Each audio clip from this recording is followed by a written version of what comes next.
Hey guys, this video will serve multiple purposes. First of all, this is a Nutone Proline. I believe the model is PFC-56. I'm not looking at the tag on the top. It does have a Nutone tag on the top. And this is slightly different than my other Prolines. First of all, it's not the stock lower canopy and upper canopy. It didn't come with the upper canopy. If it did, I'd probably use both stock canopies on it. Since it didn't, and since the down rod it came with was very long, I needed to change the down rod anyhow. I'm using the canopies and down rod from a later, safer, stamped fan, very similar to this. One of those over there, as a matter of fact. And using that in place of the original lower canopy, which is this one here. And I've seen Nutone Prolines with this bigger, more traditional lower canopy before, but I've never seen a three-blade. Did I say braid? A three-blade Proline with this larger lower canopy before. I've only seen it on the four blades. And for whatever reason, I thought that the larger lower canopy came later.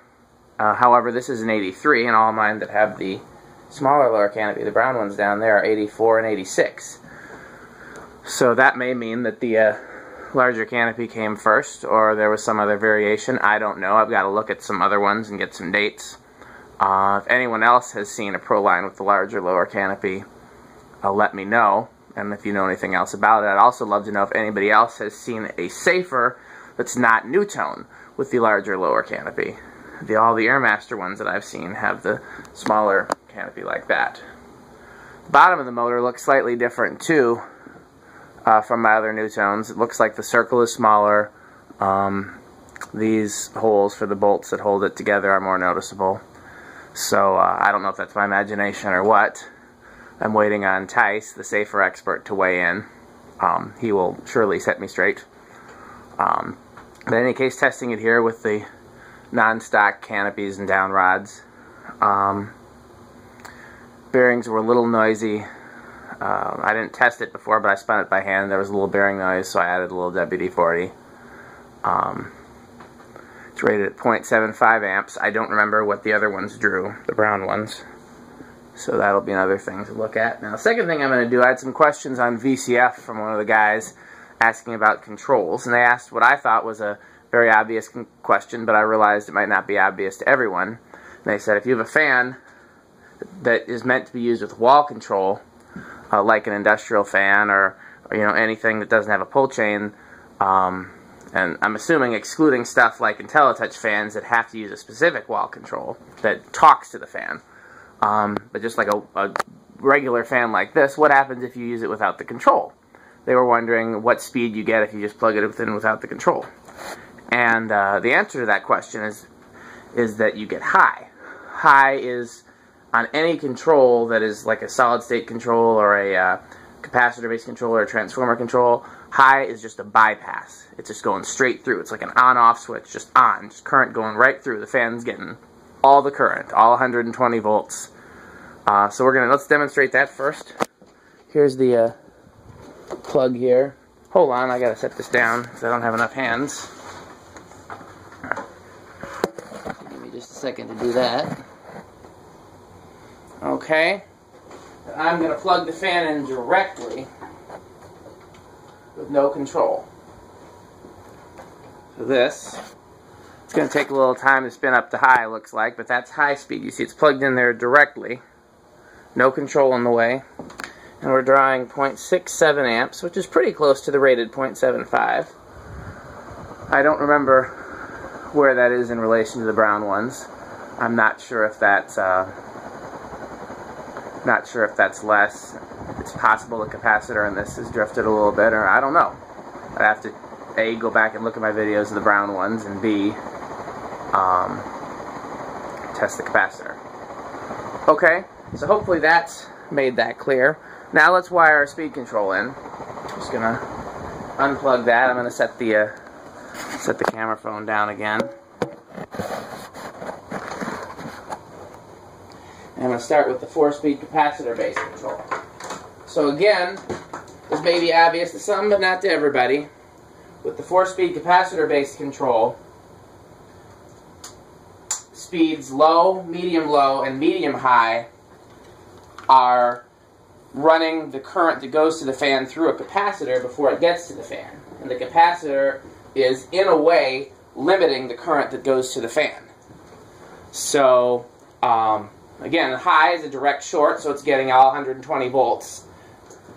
On medium high, it's sending it through two capacitors, a 5 and a 10 microfarad, that add up to 15. So, when you have it set to medium high, the fan is getting current filtered through 15 microfarads of capacitance, which changes the phase enough to slow the fan down. It doesn't actually drop the voltage to the fan, but it changes the... And I might be explaining this wrong, but this is the best that I can do. Instead of 60 cycles, it's dropping it to different cycles so that it is going slower. And then when you have it set to medium-low, it's going through a 10 microfarad capacitor, which is dropping it further. You have it set to the very lowest speed, it's going through a 5 microfarad capacitor, which is decreasing the phase even further. And so each subsequent speed is limiting the current to the fan in some way, so that it is in fact going slower. So let's try it with that control. And it's down here.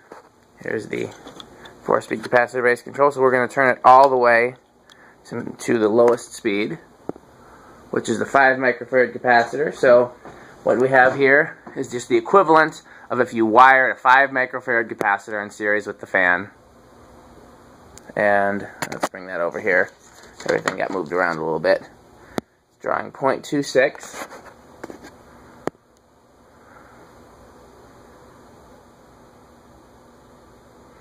Now I'm going to turn it to medium-low, whereupon it has a 10 microfarad capacitor in series with it, and it is drawing 0.55 amps. Again, it should be obvious, but it may not be to everybody, that essentially the faster a fan is going, the more current it is going to draw. Of course, that depends, you know, on the efficiency of the motor. That's not to say that there aren't some fans that draw more current than others, but go slower. But with the same fan, for the most part, in most cases, more current draw means faster speed, and that's why we look at the amp meter in comparison. Let's go to medium-high. Medium-high. Oops, where are we at now?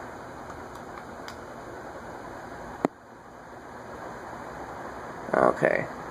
Well, this is not a great example for my video because medium-high is actually hitting a resonant frequency that's actually causing it to draw more current than it should. So, we'll ignore medium-high for now, and I apologize for the confusion. This is high speed. I talked about resonant frequencies in other videos, but it disrupts the simplicity of what I'm trying to teach here.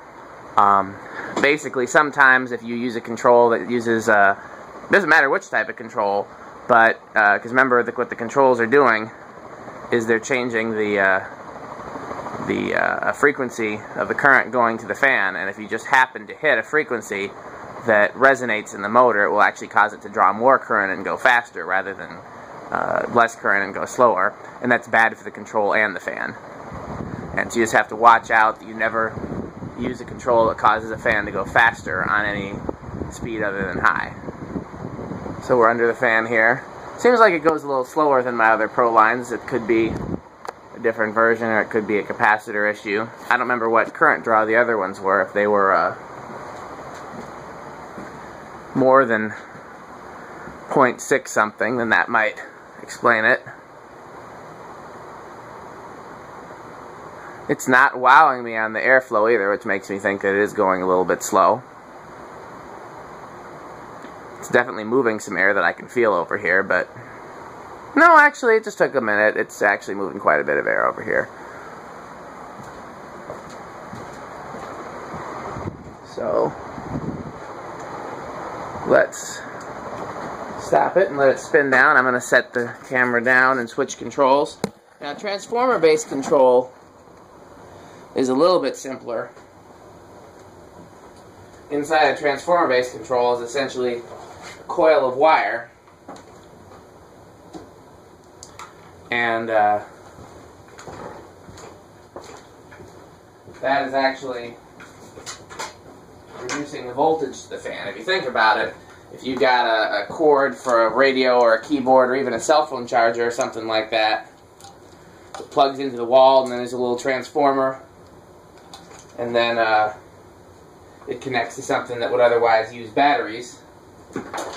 That's what that transformer is doing, is dropping the voltage to whatever voltage your electronics want to see. Usually it's also converting AC to DC, but that's not the transformer that's doing that. That's something else in the power supply. We used to call them wall warts. And so essentially the transformer is just a coil of wire.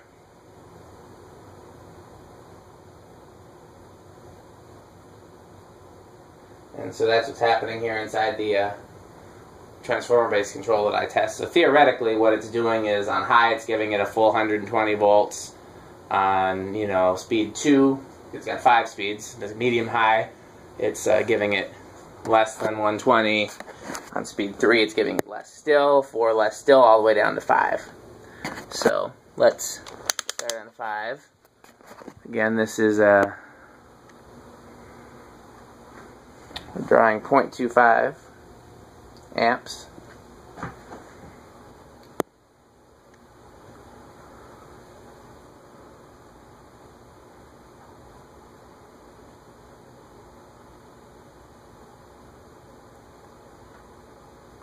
Okay, speed 4, 0.32.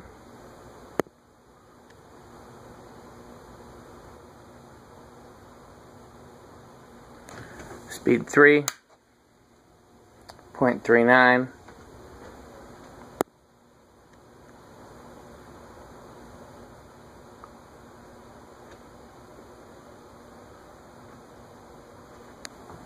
Speed, what are we at, 2, 0.45.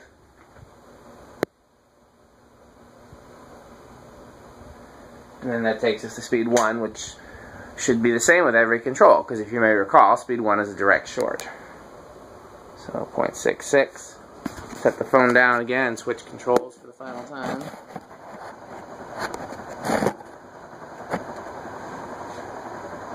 Takes a little time to get up to speed. So the last control that we generally test with is a solid state variable speed control. And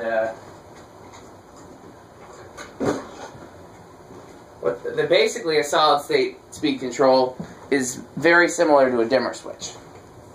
What a dimmer switch does is, well, kind of like a capacitor, it changes the waveform, but in the case of a dimmer switch or a solid state control, it actually chops up the waveform. So instead of a nice smooth sine wave, like you're theoretically getting from the power company, you have more of a, I think it's more of a sawtooth wave. People have often tried to describe a dimmer switch as essentially turning the light off and on so many times that you can't see that it's going off and on, but that it looks dimmer. That's one way to understand it. Now the difference between a dimmer switch, and I'm going off on a tangent here, a dimmer switch and a motor speed control at solid state, is that a motor control has more filtering. Because oftentimes a dimmer switch puts out DC. We'll say on accident, kind of on accident, puts out DC. It's just a byproduct of what it's doing. And a light bulb isn't bothered by DC, but a motor will die with DC. An AC motor does not want to see DC. So, anyhow, so it's basically the solid state speed control is doing more or less the same thing the capacitor is doing, but it gives you an infinite range of speeds and less cleanly, hence the buzz. And that's my best halfway layman's explanation that I can do. It's not 100% perfect, but hopefully you guys know what I'm talking about. So, starting here, we're on the lowest possible setting. I'm going to inch it up.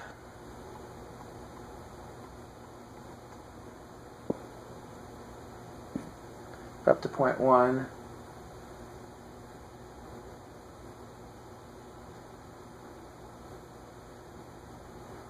0.14, 0.15, 0.8,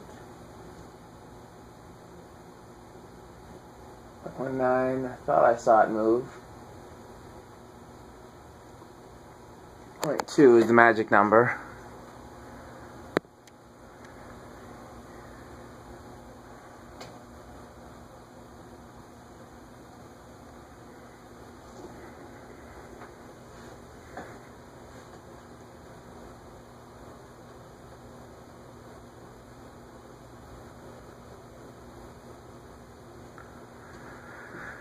Now, theoretically, the best way to control speeds on any motor would be a variac.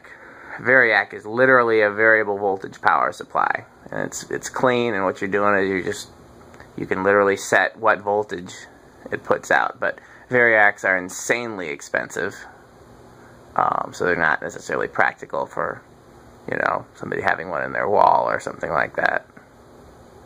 Okay, let's go up by 1/8 of a turn, takes us to 0.28. Not a big difference in speed there. Another 1/8 takes us to 0.37.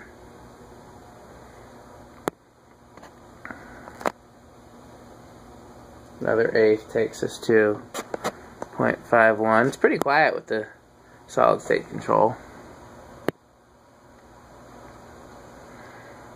And then another 1/8 will take us all the way to high.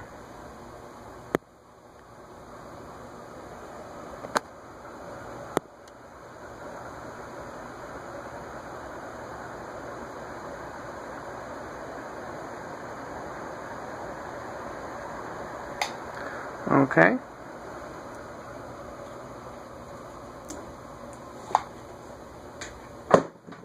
That was me disconnecting the control.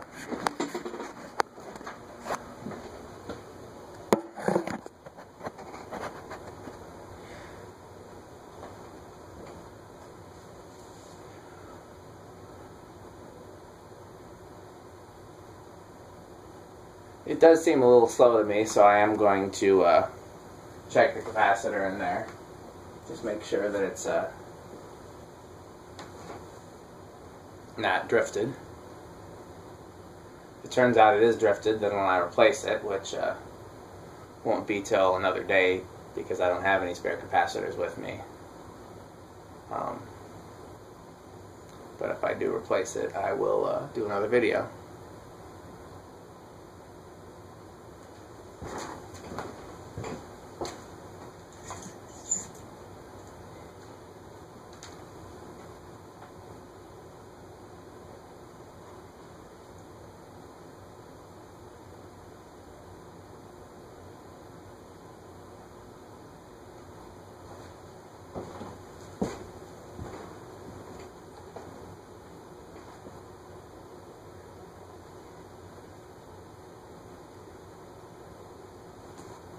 Well, hope you enjoyed the video.